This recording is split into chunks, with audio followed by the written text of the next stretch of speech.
In this video, I'm gonna teach you how to change 100 Mbps to 1 Gbps in Windows 10. It's a very easy process, so make sure to follow along. If you believe that your internet speed is being limited to 100 Mbps and you should be able to reach 1 Gbps, follow the instructions in this video and you will be able to have it resolved.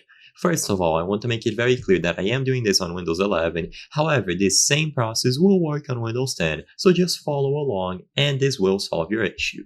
So I recommend going over to the control panel and in here, on the view by option, change to large icons.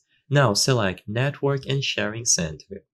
Inside of here, select Change Adapter Settings at the left, and now you will see your network adapters. Usually the one that you are using is going to be closer to the front here and it isn't going to have this little X icon. So find the icon that is just a computer and the cable.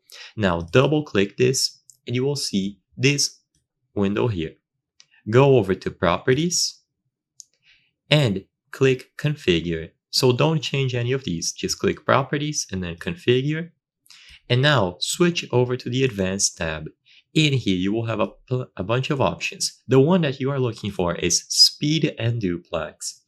In here, see if it is set to 100 Mbps, full or half duplex. So all that you have to do here is either change it to 1 Gbps full duplex or what I recommend, set it to auto negotiation. This way you don't have to worry. It is just going to be done automatically.